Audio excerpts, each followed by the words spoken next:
కళ్ళు లేకపోతే కలియుగం లేదు, కాళ్ళు లేకపోతే కైవల్యం రాదు, వికలాంగుల జీవితాలు వ్యర్థాలు అనే వాళ్ళ మాటలని మట్టి కరిపిస్తూ, చేతల్లో దివ్యాంగులను చైతన్యపరుస్తూ, సకలాంగులను ఆశ్చర్యపరుస్తూ ఉండేవారు ఆధునిక సమాజంలో అక్కడక్కడ కనిపిస్తున్నారు. ఫుడ్ ఆర్టిస్ట్, గ్రాఫిక్ డిజైనర్ జిల్ముల్ మెరియట్ థామస్ ఆకోవాలా అక్టోబర్ 10వ తేదీన 1991వ సంవత్సరం గురువారం నాడు థామస్ నెల్లమికట్టు, అన్నాకుట్టి నెల్లమికట్టులకు కేరళలోని కరిమల్లూరులో పుట్టింది. అందరు పిల్లల్లా నార్మల్గా పుట్టలేదు, 2 చేతులు లేకుండా పుట్టింది. అది చూసి ఆసుపత్రి సిబ్బంది ఆశ్చర్యపోయి, పాపాయిని వదిలేసిపోతారు కన్నవారు అని గుసగుసలాడుకున్నారు.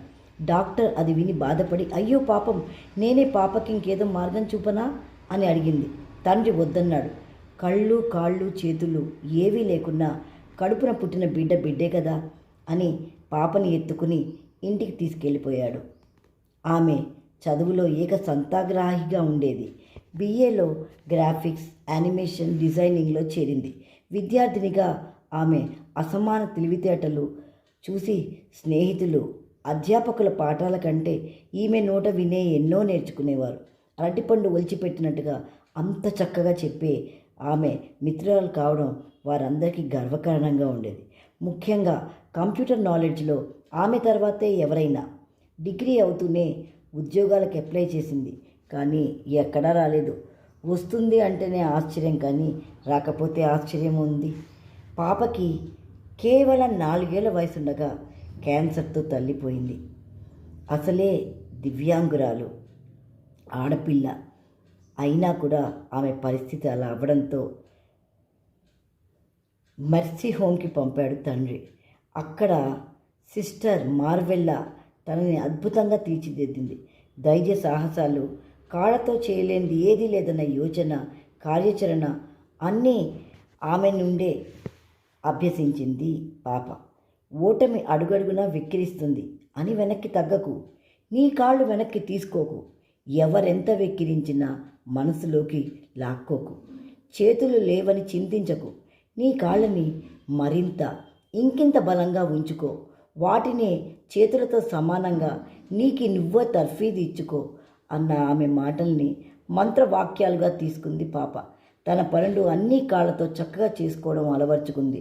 నడకలో ధీమా, ఆత్మవిశ్వాసం, మోములో నేను భిన్నం అయితే ఏంటి, ఆ భిన్నత్వమే నా ప్రత్యేకత అనుకుంటూ ఉంది. బట్టలు మడత పెట్టడంలో, వంట చేయడం లాంటివి చేయడం అన్ని కాళ్ళతో చేయసాగింది. గ్రాఫిక్ డిజైనర్గా విఎన్ఆర్ పెయింటింగ్లో ఉద్యోగిని అయిన ఆమెకి కారులో ఆఫీసుకి, ఇతర ప్రాంతాలకి వెళ్ళడం కోరిక, కళ. నా కాళ్ళ మీద నేను నిలబడినప్పుడు నా కార్ నేను డ్రైవ్ చేసుకుని వెళ్తే తప్పేముంది అనుకుంది. కార్ డ్రైవింగ్ నేర్చుకుంది, కానీ లైసెన్స్ దగ్గర అది ఆగిపోయింది. ఆమెకు లైసెన్స్ ఇవ్వడానికి వీలు పడదని ఖరాఖండిగా చెప్పారు. 2014లో ఆర్టీఓ ఆఫీస్ కాదందని ఆగలేదు. షైనే వార్గేస్ అనే లాయర్ని పెట్టుకుని తన కేసును వాదించేలా చేసుకుంది. ఎన్నో ఏళ్ళు గడిచినా న్యాయం లభించలేదు. నాలాగా కాళ్ళతో డ్రైవ్ చేసేవాళ్ళు ఎక్కడా లేరా? అయినా కాళ్ళతో డ్రైవ్ చేస్తే మాత్రం తప్పే ఉంది అని అనుకుంది. నీలాగా కాళ్ళతో డ్రైవ్ చేసే వ్యక్తి ఒక్కరున్నా చూపు, లైసెన్స్ ఇస్తాం అన్నారు. చాలా కష్టపడి వెతకగా విక్రమ్ అగ్నిహోత్రి అనే నార్త్ ఇండియన్ కనబడ్డాడు. అతని వివరాలు సేకరించి వాదించాడు వకీలు. దాంతో 2023లో 7 ఏళ్ల పోరాటం తర్వాత ఫస్ట్ విమెన్ డ్రైవర్ వితౌట్ హ్యాండ్స్గా ఏషియా మొత్తంలో మొదటి స్థానాన్ని ఆమె పొంది, ఎంతో చక్కగా పెయింటింగ్స్ నోట్తోనూ కాళ్ళతోనూ వేసే ఆమె ఫుడ్ ఆర్టిస్ట్గా, గ్రాఫిక్ డిజైనర్గా పేరు పొందడంతో ఆగిపోలేదు. కార్ని రైమని చక్కచక్క డ్రైవ్ చేసుకుంటూ అత్యంత ధైర్యంతో పోవడం కూడా అలవాటు చేసుకుంది. ఉమెన్ రత్న అవార్డుని కేరళ రాష్ట్ర ప్రభుత్వం నుండి పొందింది.